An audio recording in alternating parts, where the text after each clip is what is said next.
SG Consultancy Services. Study MBBS in Russia, Philippines, Uzbekistan. So I think I'm an artist, so I am acting. I'm not even a villain. I'm not an antagonist. I'm not a protagonist. I'm an actor. జపత్ గారు ఎప్పుడు డిప్రెషన్లోకి వెళ్ళిపోలేదా తన లైఫ్లో?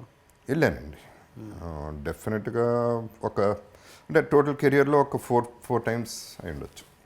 Okay. First ఒక producer వీడు పనికిరాడు actor కింద అన్నప్పుడు ఒకటి, న్యాచురలీ నా వల్ల ఆస్తులు అమ్ముకోవాల్సి వచ్చింది నాన్నగారు, దట్ ఈస్ వన్. అది కూడా యాక్చువల్లీ నిజం చెప్పాలంటే ఎక్కువ ఫీల్ అవ్వాలి, అదేంటో ఫ్లోలో అట్లా అయిపోయింది. జనరల్గా నేను ఫ్లోలో తీసుకుంటాను, నేను టైం నమ్ముతాను, అది పద్ధతిలో తీసుకెళ్తుంది, ఏదైనా టైం అంటాను. ఇప్పుడు గుడ్ టైం రన్నింగ్, అందుకని బాగున్నాయి నా సినిమాలు. ఓకే. సో బ్యాడ్ టైం అప్పుడు బ్యాడ్ టైం రన్నింగ్, ఆ బ్యాడ్ టైం కూడా బ్యాడ్ టైం వస్తుంది, అది అప్పుడు బాగుంది, గుడ్ టైం వస్తుంది. ఓకే, ఇదే పొజిషన్లో నేను ఉండను, నేను వెళ్తాను ఇంకోటి వస్తాడు. సో ఇవన్నీ ఇక నడుస్తూనే ఉంటాయి లైఫ్లో, అన్నీ సీరియస్గా తీసుకుంటే కుదరదు. ఎప్పుడు ఐ ఫెల్ బ్యాడ్, టోటల్గా నేను బ్యాంక్రప్ట్ అయిపోయి అసలు ఏంటి నేను ఆస్తి మిగల్చలేదు ఎవరికి, అసలు ఎలా బతకాలి అనే పద్ధతిలో ఉన్నప్పుడు లాస్ట్ ఫ్యూ డేస్ 2011-2012 పీరియడ్లో I was in a very bad state of depression. In the sense అంత డిప్రెషన్ అంటే అందరికీ తెలిసేలా అంత డిప్రెషన్లో లేకపోతే ఇంకోటి కాదు, I use to feel bad అంతే. ఓకే. ఓకే.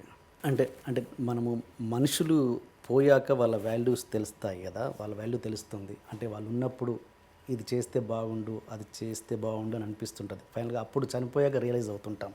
అలా నాన్నగారి విషయంలో ఏమైనా రిగ్రెట్స్ ఉన్నాయా మీకు? ఫస్ట్ ఆఫ్ ఆల్ అండి, నాన్నగారితో ఇంటరాక్షన్ చాలా తక్కువ, వెరీ ఫ్రాంక్లీ. కాదు, మేము ఆయన బిజీగా విపరీతంగా బిజీగా ఉండేవారు, హార్డ్లీ ఎనీ ఇంటరాక్షన్ ఆయనతో, నెంబర్ వన్. అండ్ దెన్ ఆయన రిటైర్ అయిపోయిన తర్వాత నేను బిజీ అయ్యాను. సో అట్లా రెండు రకాలుగా జరిగింది. రిగ్రెట్ అంటే ఒకటి ఏంటంటే, నాన్నగారు ఎంజాయ్డ్ హిజ్ లైఫ్, ఆయన ఏమీ ఎక్కడ వెనకాడలేదు, డబ్బు కానీ ఏదైనా కానీ. సో ఆయన పద్ధతిలో ఆయన ఎంజాయ్ చేశారు. సో దట్ ఈస్ నో, ఒకటే న్యాచురలీ ఏంటంటే ఇవన్నీ కూడా చూసుంటే బాగుండేదని ఆశ ఉంటుంది, ఆశకి కూడా లిమిట్ లేదు. లెజెండ్ చూశారు చాలు, దట్ ఈస్ ఎనఫ్. ఏంటని రియాక్షన్?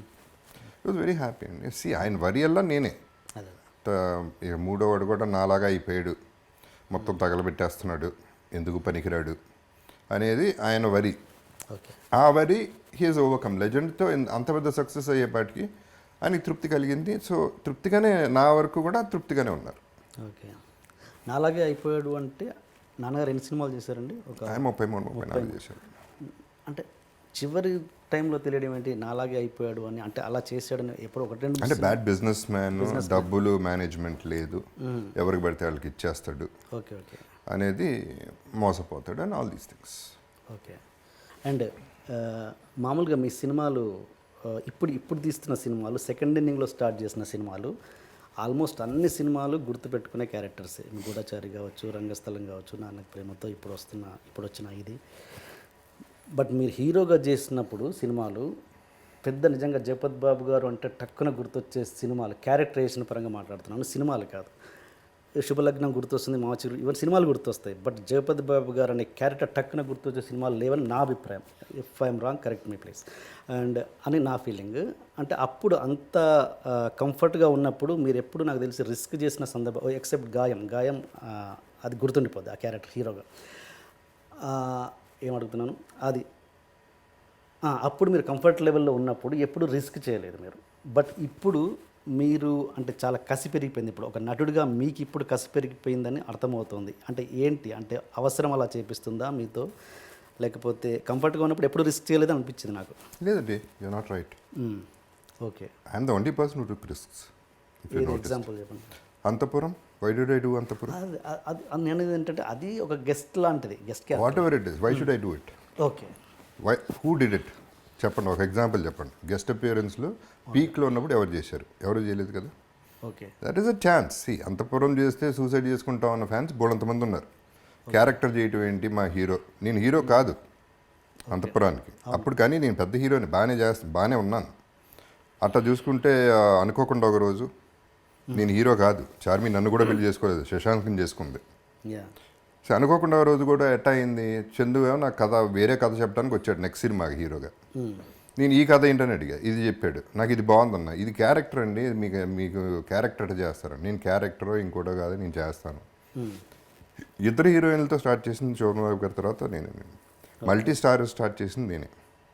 ఎవరితోనైనా చేయడానికి రెడీగా నేను నాగార్జునతో చేశాను, ఇంకెవరెవరో అఫ్కోర్స్ పెద్ద పెద్ద నాగేశ్వరరావు వాళ్ళందరిని పక్కన పెడితే కూడా ఆ ఛాన్స్ కూడా తీసుకున్నాను. ఓకే. ఇప్పుడు కూడా ఇప్పుడు ఇంత బాగున్నప్పుడు కూడా వెబ్ సిరీస్ చేశాను. అది ఎంత పెద్ద హిట్, అది ఫ్లాప్ పక్కన పెట్టండి, అది ఇంపార్టెంట్ కదా, అది బాగానే ఆడింది. But again I wanted to take a chance. I always like to bend the rules and break them కూడా వీలైతే I want to break the rules. Okay. So I always took a chance. Life is a gamble and that's why I'm a gambler. Life the takes దాని పద్ధతిలో అది తీసుకెళ్తూ ఉంటుంది, మన పద్ధతిలో మనం వెళ్ళిపోతూ ఉంటాం అంతే. అది తీసుకెళ్లే పద్ధతిలో వెళ్ళిపోతూ ఉంటాం.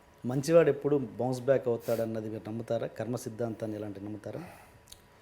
ఐ డోంట్ నో అండి, నా కర్మ అనేది నేను పెద్దగా నమ్మను. మంచిగా ఉండాలి, ఉంటే ఫస్ట్ మనకు మనశ్శాంతిగా ఉంటుందండి మంచిగా ఉంటే. పాయింట్ నెంబర్ 1 ఏంటంటే me myself I'm very selfish like everybody else. Selfish అంటే ఎట్లా? ఎవరు సెల్ఫిష్ కాదండి. మీరు ఒక్క సెంటెన్స్ చెప్పండి, ఐ లేకుండా ఒక్క సెంటెన్స్ చెప్పండి. అంటే సెల్ఫిష్ మీన్స్ ఒకటికి అన్యాయం చేయకుండా బతికితే చాలు. అదే సెల్ఫిష్నెస్. ఎందుకు? నా పీస్ ఆఫ్ మైండ్ కోసం. ఎందుకు చేస్తున్నా అది? అది నా పీస్ ఆఫ్ మైండ్ కోసం. అలాంటి ప్రతి దాంట్లో సెల్ఫిష్నెస్ ఉంది. ఎగ్జాక్ట్లీ. ఇప్పుడు అందుకనేనండి అతను జనరాసిటీ ఒక 100 కోట్లు ఇచ్చాడు అతనికి అంటే అతను నా ప్రకారం గొప్పడు కదా, ఈజ్ ఆల్సో సెల్ఫిష్. అతనికి ఒక సాటిస్ఫాక్షన్. అండ్ పైగా ఇవ్వటంలో ఉన్న ఈజీనెస్ పుచ్చుకోవటంలో ఉండదండి. ఇవ్వటం చాలా ఈజీ, పుచ్చుకోవటం చాలా కష్టం. ఎందుకంటే ఇవ్వటం అంటే ఇటు తీసి మనం ఇచ్చేయచ్చు, పుచ్చుకోవటం అంటే ప్లీజ్ ప్లీజ్ అనాలి. ఎగ్జాక్ట్లీ.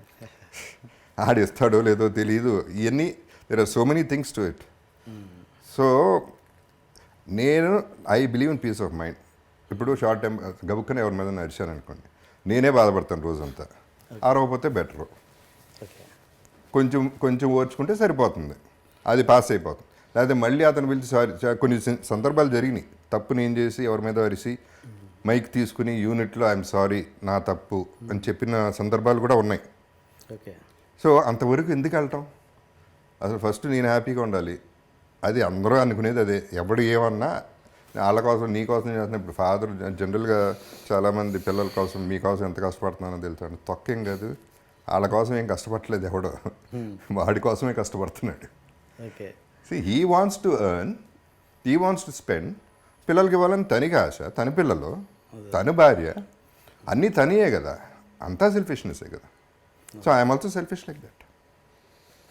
సో దాన ధర్మాలు చేసేవాళ్ళు కూడా సెల్ఫిష్, స్వార్థపరులే. యా, స్వార్థం అంటే ఎస్, అదే వాళ్ళ మనిషి ఇన్ అ వే అంతే కదండి. ఇప్పుడు ఏం చేసినా ఎందుకు చేస్తున్నారు, ఎవరి కోసం నేను ఏ క్వశ్చన్ అడిగినా మీరు నా కోసం. ఇప్పుడు మీరు నేను ₹1,00,00,000 ఇచ్చానండి, ఎందుకు ఇచ్చారంటే పాపం నేను ఫీల్ అయ్యాను, వాళ్ళు బాధపడుతుండే, నేను కదా ఫీల్ అయింది. సో ఏం చెప్పినా ఒక మీ మై సెల్ఫ్ ఉంటుంది దాంట్లో. ఎగ్జాక్ట్లీ. కొత్త పాయింట్ చెప్పారు. ఓకే సార్, ఇంతకుముందు ఒకటి ఏదో మైక్లో సారీ చెప్పానన్నారు, అదేమన్నా షేర్ చేసుకోగలరా? నాట్ రియల్లీ అండి. అంటే ఒక శ్రీనివాస్ రెడ్డి అనే కెమెరామెన్ ఉండేవారు, ఆయనకి అనవసరంగా lost my temper, I screamed at him in Dubai. Okay. ఆ తర్వాత ఐ రియలైజ్డ్ 1-2 days నేను విపరీతంగా బాధపడ్డాను. 3rd day మైక్ తీసుకుని చెప్పాను. అండ్ నాకు తప్పు చేస్తే మైక్ తీసుకుని చెప్పడం అలవాటు. అలవాటు అంటే ఇది తప్పులు ఎక్కువ చేయను, ఎందుకంటే నా కోసమే చేయను. I don't want to make mistakes. అంటే అనవసరమైన తప్పులు అందరూ ఒకటే ఫైనలీ. మీ వీక్నెస్లు మీకుంటే, నా వీక్నెస్లు నాకుంటే. That is no point in being negative. Negativity is a dark thing. ఇదేమో వేరేస్ ఆప్టిమిస్టిక్ ఉంటే ఇట్స్ లైట్ అని చూస్తున్నాం. So let us be happy, that's all.